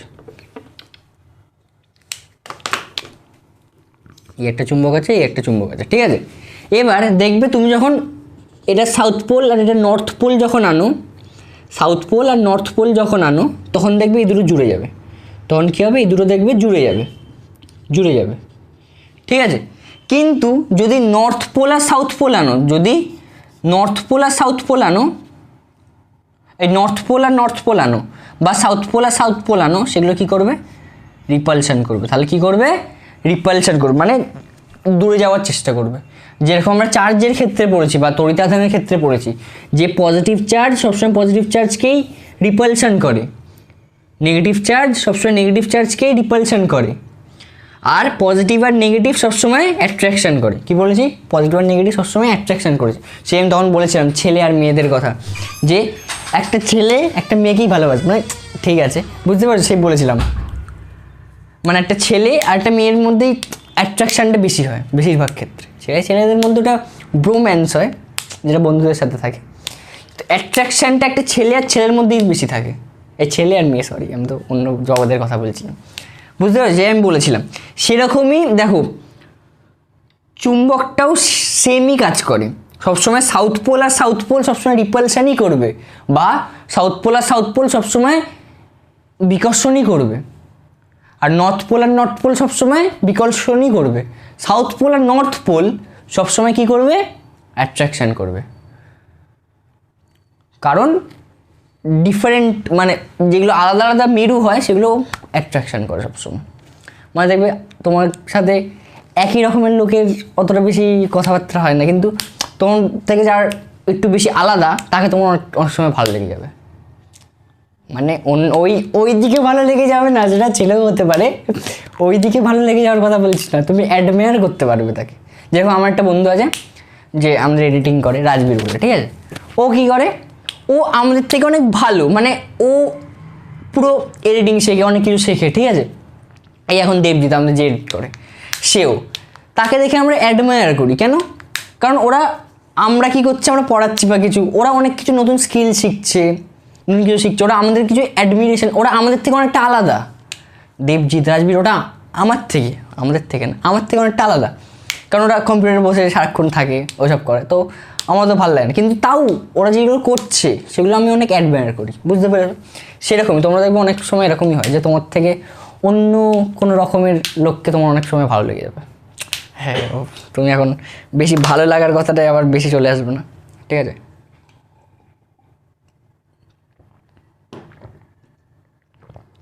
সেরকমই কি হচ্ছে তাহলে, এটা বুঝতে পেরেছো? নর্থ পোল আর সাউথ পোল কী করবে? অ্যাট্রাকশান করবে বা আকর্ষণ করবে। নর্থ পোল কী করবে? রিপালশন করবে বা বিকর্ষণ করবে। ঠিক হয়েছে, কথা বলা শেষ হয়েছে, বোঝা গেছে। তাহলে সন্তরণের নিয়মটা কী ছিল? যদি যেদিকে তড়িৎ প্রবাহ হচ্ছে, যেদিকে তড়িৎ প্রবাহ হচ্ছে সেদিকে যদি একটা সাঁতার কাটে, সেদিকে মাথা করে যদি একটা সাঁতার কাটে, তাহলে তার বাঁ হাতের দিকে সবসময় নর্থ পোল, তড়িৎ শলাকার নর্থ পোলটি সবসময় সেই দিকেই যাবে, সেই মুখেই হবে। তাহলে কোন মুখী হচ্ছে নর্থ পোলটি? তড়িৎ শলাকা কোন মুখী হচ্ছে? এই মুখী হচ্ছে, ঠিক এরকম, এদিকে নর্থ, এদিকে সাউথ। বোঝা গেছে? এই হচ্ছে গল্প। এবার যদি আমরা ধরো যে শলাকাটাকে এইখান থেকে এই দিকে এনে বসাই, এই দিকে বসাচ্ছি তাই ওই দিকে যাচ্ছে, ঠিক আছে? এবার যদি এই দিকে এনে বসাই তাহলে কী হবে? যদি এই দিকে এনে বসাই, এবার দেখো এইবারও সেমই হবে, এইবারও কী হবে? সেমই হবে। এটা নর্থ, এটা সাউথ। আর ধরো আঁকাটা একটু ভালো করে, ওইসব এখন পড়ে যাচ্ছিলাম, দেখো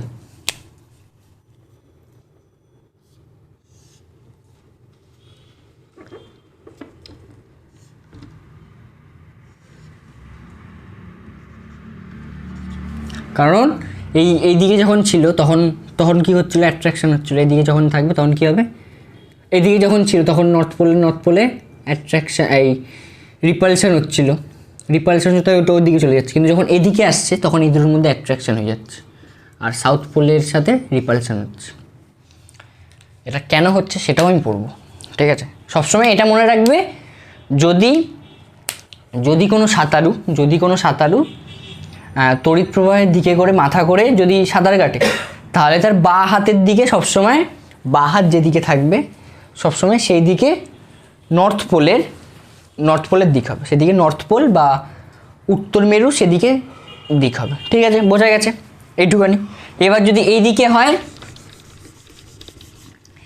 এবার সেটা যদি দেখো এইদিকে হচ্ছে, এবার যদি এইদিকে হয় তাহলে এটা এরকম হবে, এদিকে হলে এরকম হবে, আর যদি এদিকে হয় তখনও সেম হবে। ভাই সাব, এরকম যদি হয় তখনও সেম হবে, তখনও কী হবে, সেম হবে, ওই দিকেই যাচ্ছে। বোঝা গেছে?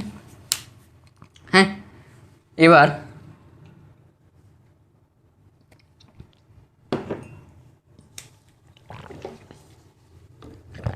যদি শলাকাটাকে যদি আমি উল্টো করে দিই, শলাকাটাকে যদি আমি উল্টো করে দিই, কী করি, এইদিকে ধরো যে করলাম নর্থ, এদিকে সাউথ, তখন কী হবে, তখন তাহলে ওটা এরকম না গিয়ে এরকম যাবে।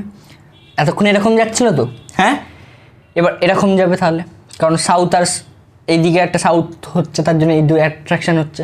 এবার সাউথটা কীভাবে তৈরি হচ্ছে সেটা আমি পরে বোঝাবো, কিন্তু একটা সাউথ পোল এদিকে একটা তৈরি হয়, ঠিক আছে? আর এদিকে একটা নর্থ পোল তৈরি হয়, তার জন্য ওটা ওইদিকে যাচ্ছে,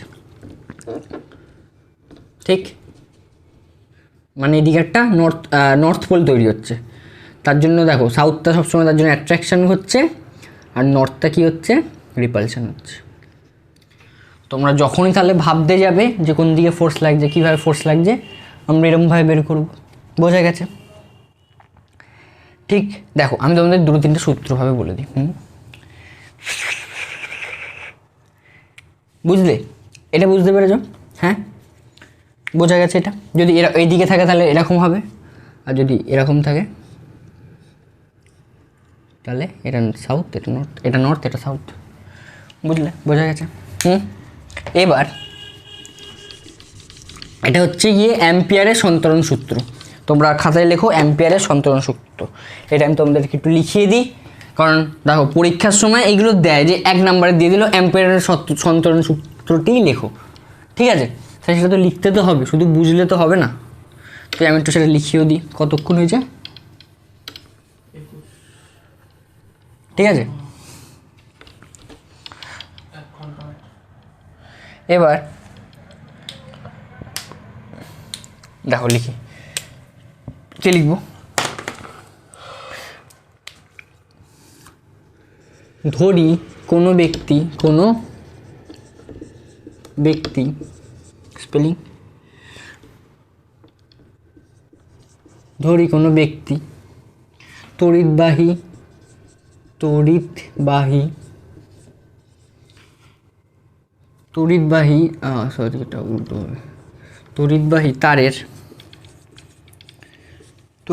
তারের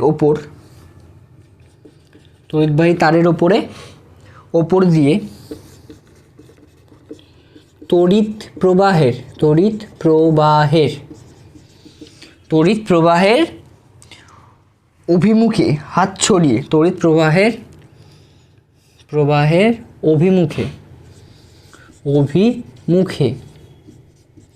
হাত ছড়িয়ে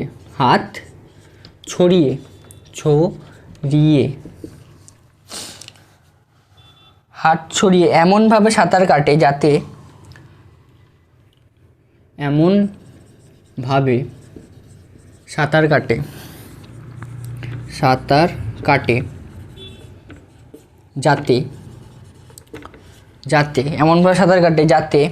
তার মুখ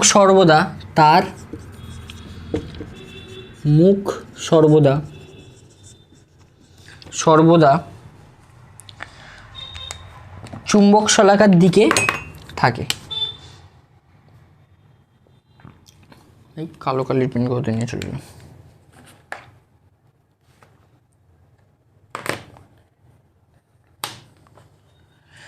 চুম্বক শলাকার, চুম্বক শলাকার, স্পেলিং ঠিক আছে? হ্যাঁ, শলাকার কার দিকে থাকে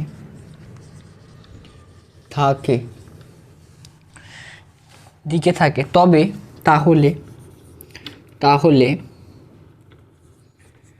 তাহলে এই অবস্থায় ব্যক্তির বাম হাত, এই অবস্থায় ব্যক্তির বাম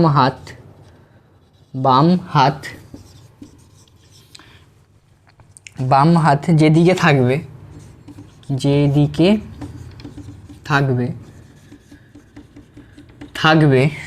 ঠিক, যেদিকে থাকবে শলাকার উত্তর মেরু সেই দিকে বিক্ষিপ্ত হবে।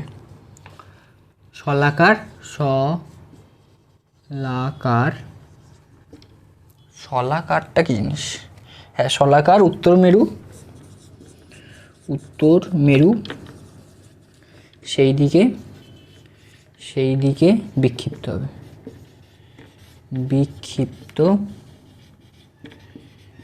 হবে। এটা কি দেখা যাচ্ছে? আমি বুঝতে পারছি না। হবে, ঠিক? ওরে বাবা, ঠিক আছে। কি এটা তোমরা লেখো অ্যাম্পিয়ারের সন্তরণ নিয়ম লিখে লেখো। ধরি কোনো ব্যক্তি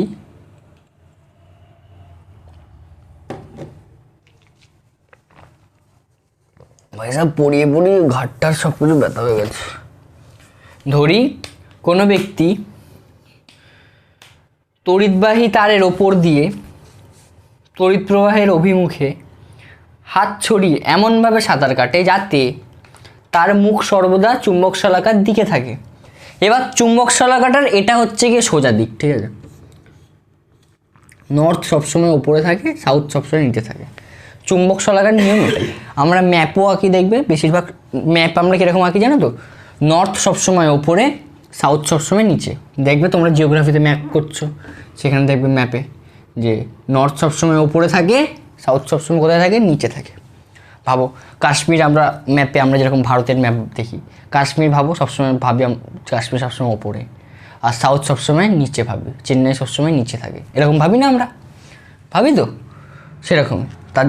আমাদের এরকম ভাবার কারণ কি? কারণ আমরা সবসময় ম্যাপটাকে ভিজুয়ালাইজেশন করি নর্থ সবসময় উপরে থাকবে, সাউথ সবসময় নিচে থাকবে, ঠিক ওরমভাবে। তার জন্যই চুম্বক শলাকার দিকে মানে চুম্বক শলাকার সোজা দিক মানে হচ্ছে গিয়ে নর্থ ওপরে, সাউথ নিচে। নর্থ ওপরে, সাউথটা কি কথা? সাউথ নিচে, ঠিক? আমার মাঝে মাঝে মুখ থেকে র্যাপ বেরিয়ে যায়, সাউথ। নতুন নতুন শব্দ বানাই। আবার বাংলা স্যার বলবে সরি, বাংলা স্যার সরি বলবো না, আমি সরি বলছি। বেশি কবি ইধর উধর নিকল যাতা হুঁ इसलिए। ঠিক আছে, এবার কি পড়বো? এবার পড়বো আট সূত্র পড়ি, আট টেন্স পড়ি, তারপরে ওই ফলাফলগুলো পড়বো, ঠিক আছে? ওই ওস্টেডের নিয়মগুলো, ওস্টেড কী কী ফল টল পেয়েছিল সেগুলো পড়বো, সাবার কা ফল, ঠিক আছে? তো চলো বোর্ডটাকে মুছি তাড়াতাড়ি। আজকে যদি আধ ঘন্টা চলে যায় আমি এত ওভারটাইম করছি, তাও আমার মালিক খুশি নয়, বলে যে বাচ্চারা কিভাবে দেখবে এত বড় বড় ভিডিও। আমি বলছিলাম যে ঠিক আছে স্যার, ওভারটাইম করবো না, ঠিক আছে? আমাদের এত খাটাখুটনি করে আমি 1.5 ঘন্টার একটা ভিডিও দিই, সেগুলো যদি না দেখে আর কি করবো? গল্প হচ্ছে কি, দেখো কত কন্টেন্ট তোমাকে যদি খুব ভালো করে যদি বুঝতে হয়, ফিল করতে হয়, তাহলে একটু টাইম দিতে হবে। বাবা মা দুজনকেই বলছে।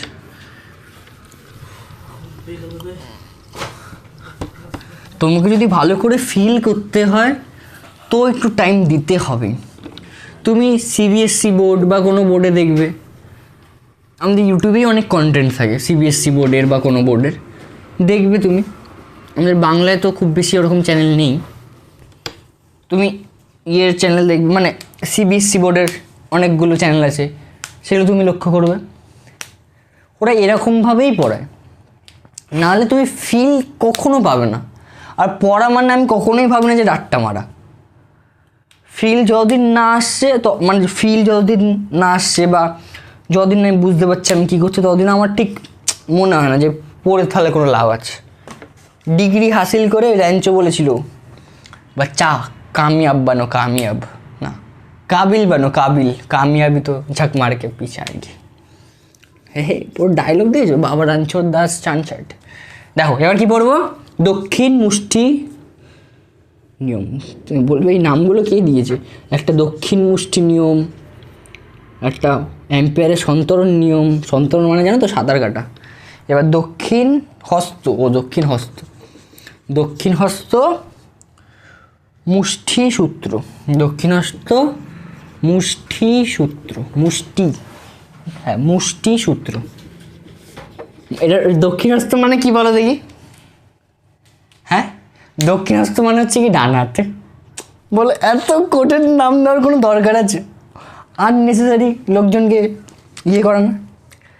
দক্ষিণহস্ত মুষ্টি সূত্র, সূত্রটা কি বলবে আগে আমি তোমাদের বুঝিয়ে নিই, তারপর আমি লিখিয়ে দেবো। সূত্রটা দেখো, সূত্রটাই বলবে যে ধর যে এরকম কোনো একটা দিকে এরকম একটা কারেন্ট যাচ্ছে, ঠিক আছে, কোনো একটা বর্তনীতে এরকম কারেন্ট যাচ্ছে। এবার তুমি যদি বর্তনীটাকে যদি এরমভাবে ধরো, বর্তনীটাকে এরমভাবে ধরো, বুড়ো আঙ্গুলটা তড়িৎ প্রবাহের দিকে থাকবে, বুড়ো আঙ্গুলটা তড়িৎ প্রবাহের দিকে থাকবে, তাহলে তোমার অন্য আঙ্গুলগুলো, তাহলে তোমার অন্য আঙ্গুলগুলো, এই যে এই আঙ্গুলগুলো, এই আঙ্গুলগুলো যেরকম সার্কেল হয়েছে, দেখেছো সার্কেল হচ্ছে, এই যে এই যে এই দেখো সার্কেল হয়েছে, দেখেছো এই এই সার্কেলগুলো, এই সার্কেলগুলো তো চুম্বক ক্ষেত্রের, এই সার্কেলগুলো কি নির্দেশ করবে? চুম্বক ক্ষেত্র নির্দেশ করবে। এই সার্কেলগুলো কি নির্দেশ করবে? চুম্বক ক্ষেত্র নির্দেশ করবে, ঠিক বোঝা গেছে? সার্কেলগুলো কি নির্দেশ করবে? চুম্বক ক্ষেত্রের দিক নির্দেশ করবে, বোঝা গেছে? তার জন্যই আমি বলছি যে দেখো এই দিকে চুম্বক ক্ষেত্রের দিক কোন দিক? এই দিক। ওই দিকে চুম্বক এই পারে, মানে ধরো যে এটা একটা এ বি, এটা একটা এ পয়েন্ট, এটা বি পয়েন্ট, এ পয়েন্টে চুম্বক ক্ষেত্রের দিক দেখো এরকম এরকম। এবার চুম্বক ক্ষেত্রের দিক কীভাবে বের করা যায়? চুম্বক ক্ষেত্রের দিক সেটা আমি তোমাকে শেখাইনি, না শিখে আগেই বলে দিচ্ছে। চুম্বক ক্ষেত্রের দিক, এই যে সার্কেলটা যে তৈরি হয়েছে, এটা যে সার্কেল তৈরি হয়েছে, এই সার্কেলটাকে বলা হয় হচ্ছে গিয়ে বল রেখা। সার্কেলটাকে কি বলা হয়? বল রেখা। যে চুম্বক ক্ষেত্র কিরমভাবে গেছে, কিরমভাবে কাজ করছে, কিরমভাবে মানে কি বলার নাম বিস্তার করেছে, সেটা আমরা এরকম সার্কেল দিয়ে বোঝাই, ঠিক আছে? এটা হচ্ছে বল রেখা। এবার চুম্বক ক্ষেত্রের দিক কোন, এই পয়েন্টে চুম্বক ক্ষেত্রের দিক কিরমভাবে বের করব? সেই পয়েন্টে আমরা ট্যানজেন্ট এঁকে, ট্যানজেন্ট মানে নিশ্চয়ই জানবে না, ট্যানজেন্টের বাংলা হচ্ছে গিয়ে স্পর্শক এঁকে। কি স্পর্শক? স্পর্শক মানে এটা একটা সার্কেল বা এটা একটা বৃত্ত, বৃত্ততে কোনো একটা টাচ করে যাওয়া একটা লাইনকে বলা হয় স্পর্শক। একদম টাচ করে যাওয়া লাইনকে বলা হয় স্পর্শক। এই ধরো যে একটা বৃত্ত এই যে এরকম টাচ করে গেল, এটাকে বলা হয় স্পর্শক, ঠিক? এবার কোনটা কি বোঝাচ্ছে তাহলে? এই পয়েন্টের ধরো যে এই পয়েন্টে তাহলে চুম্বক ক্ষেত্রে অভিমুখ কী করে বুঝতে পারবো আমরা? ওই পয়েন্টে একটা স্পর্শক আঁকবো। স্পর্শক কিরমভাবে আঁকবো? এই যে একটা স্পর্শক আঁকলাম, এবং ওই পয়েন্টের অভিমুখ কীরকম আছে, কোন দিকে ঘুরছে? এই দিকে ঘুরছে, ওই দিকে ঘুরছে, এই দিকে ডান দিকে ঘুরছে, তাহলে ওটার অ্যাঙ্গেল এই যে। তাহলে এই পয়েন্টে যেরকম হবে, তাহলে এই পয়েন্টেও সেমই হবে। এই পয়েন্টে যেরকম চুম্বক ক্ষেত্র হবে দেখো, কারণ ওটা প্রায় সমানই একই অ্যাঙ্গেলে আছে, তো এই পয়েন্টও তাহলে কোন দিকে হবে? চুম্বক ক্ষেত্র এই দিকে। এবার বি পয়েন্টে দেখো, বি পয়েন্টে যদি আমরা ইয়ে আঁকি, কি বলে, বি পয়েন্টটাকে আমি ওপরে আঁকি, বি পয়েন্টটাকে কোথায় আঁকবো? ওপরে আঁকি, ঠিক আছে? এবার দেখো, হ্যাঁ দেখো বি পয়েন্টটা ধরো যে এটা ধরো যে বি পয়েন্ট, কি পয়েন্ট? B point. তাহলে বি পয়েন্টে আমরা চুম্বক ক্ষেত্রের দিক কী করে বের করবো, মানে চুম্বক ক্ষেত্রটা কীভাবে বিস্তার করেছে সেটা কীভাবে বের করবো? সি পয়েন্টের ট্যানজেন্ট আঁকবো। এবার বি পয়েন্টের ট্যানজেন্ট কীভাবে আঁকবে, এই লাইনটাকে এই এই যে সার্কেলটাকে এরকমভাবে লম্বা টেনে দেবো। এবার বি পয়েন্টে কিরমভাবে ঘুরেছে, এরকম এরকম এরকম, তারপর এরকম ঘুরেছে। এবার ওটার অ্যারোটা কোন দিকে হবে, ওপর দিকে। অ্যারোটা কোন দিকে হবে, ওপর দিকে। তাহলে বি পয়েন্টে তড়িৎ ক্ষেত্র কোন দিকে হবে, বি পয়েন্টে চুম্বক ক্ষেত্র কোন দিকে, চুম্বক ক্ষেত্রের দিক কোনটা হবে, বি পয়েন্টে চুম্বক ক্ষেত্রের দিক হবে ওপরে। বুঝা গেছে? তাই দেখো প্রত্যেকটা পয়েন্টে আলাদা আলাদা চুম্বক ক্ষেত্রের দিক প্রত্যেকটা পয়েন্টে আলাদা, চুম্বক ক্ষেত্রের দিক প্রত্যেকটা পয়েন্টে আলাদা, প্রত্যেকটা ডাইরেকশন আলাদা। ঠিক আছে? এবার তার জন্যই এই ডাইরেকশনটাকে আমরা কীভাবে নির্দেশ করি, এই আঙ্গুলগুলো দিয়ে, এই যে এই আঙ্গুলগুলো দিয়ে, বুড়ো আঙ্গুল দিয়ে নয়, এই 4টে আঙ্গুল দিয়ে আমরা ডাইরেকশন নির্দেশ করি।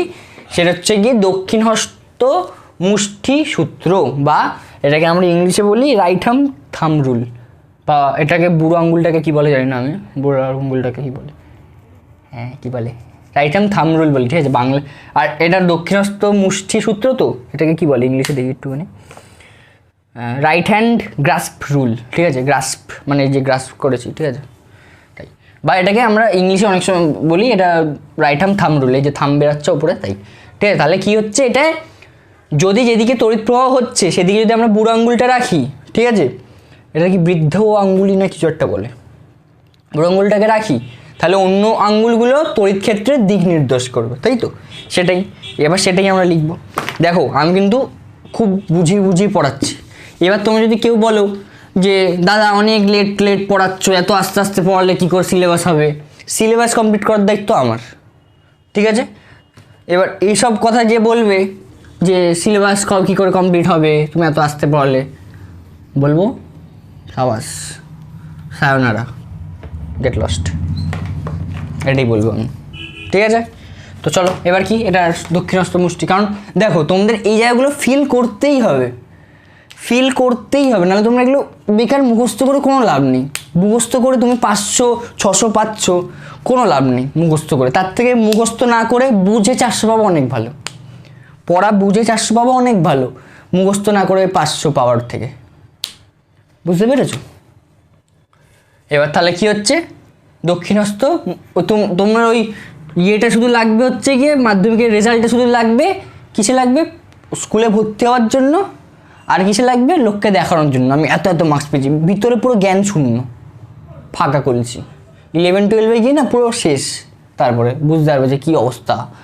যদি 11-12 যদি ভালো মার্কস পেয়ে যাবে, লোকজন বলে ভালো মার্কস পেয়েছি সায়েন্স নিয়ে, তখন দেখবে শেষ। তাই যেটা ভালো লাগবে সেটা নেবে। ঠিক আছে, একটা জ্ঞান দিয়ে দিলাম। দেখো মানে জ্ঞান দিয়েছো। দেখো তাহলে কি, এবার কি,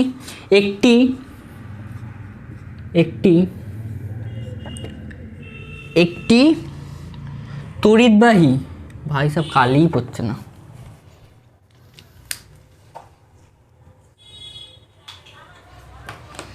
একটি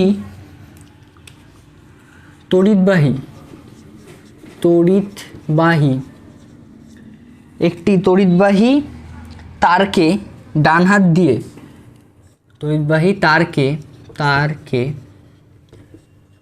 ডান হাত দিয়ে, কালি কি দেখা কি যাচ্ছে,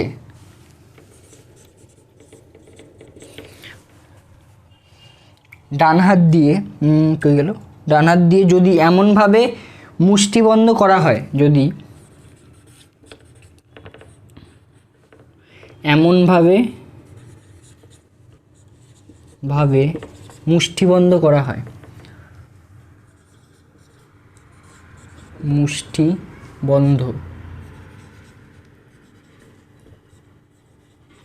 হয়, এটা তো দেখা যাচ্ছে না, একটু কালো কালির পেনটা দিয়ে লিখছে। ঠিক আছে, মুষ্টিবন্ধ করা হয়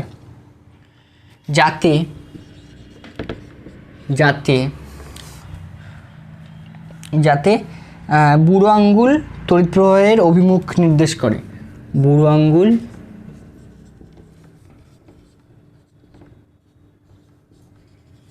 তড়িৎ প্রবাহের দিক নির্দেশ করে, তড়িৎ প্রবাহের দিক নির্দেশ করে। কই গেল তবে অন্য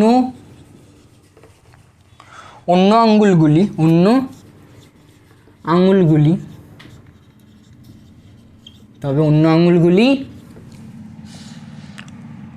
গুলির অগ্রভাগ মানে একদম সামনের পোর্শনে এই পয়েন্টগুলোকে বলে অগ্রভাগ, অন্য আঙ্গুলগুলির অগ্রভাগ উৎপন্ন চুম্বক ক্ষেত্রের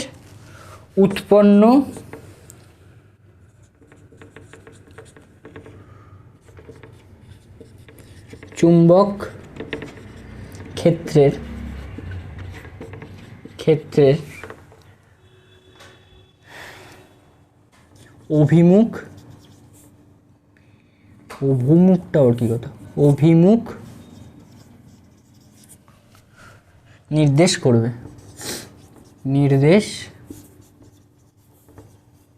করবে ঠিক। লেখো যেটা আমি পড়ালাম সেটাই লেখা আছে কি বলরেখার কি নির্দেশ করবে? চুম্বক ক্ষেত্রের অভিমুখ নির্দেশ করবে। অগ্রভাগ উৎপন্ন চুম্বক ক্ষেত্রের কি বললাম? অগ্রভাগ উৎপন্ন চুম্বক ক্ষেত্রের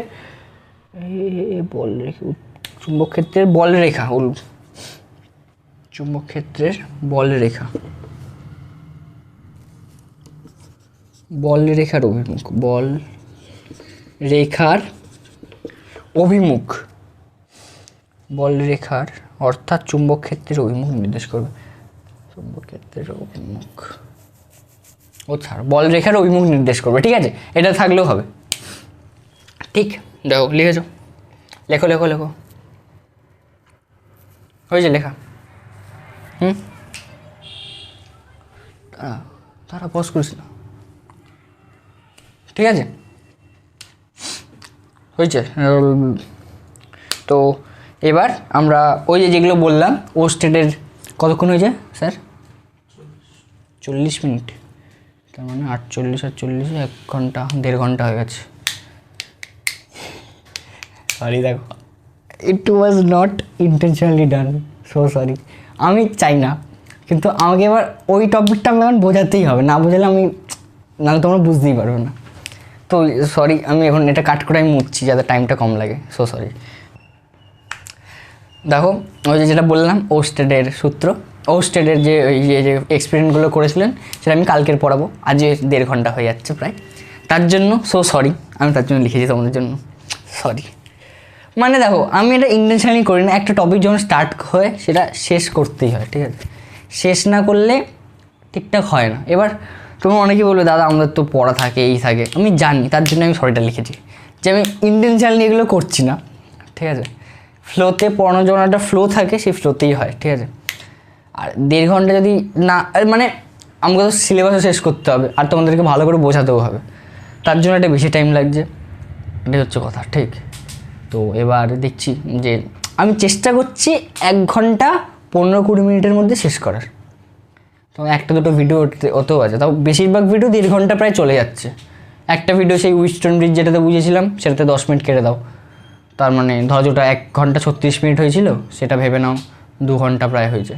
1 ঘন্টা 36 মিনিট হয়েছিল। উইস্টন ব্রিজ আমি আরও 15 মিনিট ধরে বুঝিয়েছি, তার জন্য ওটা তুমি ভেবে নাও 1 ঘন্টা 20 মিনিটের ভিডিও।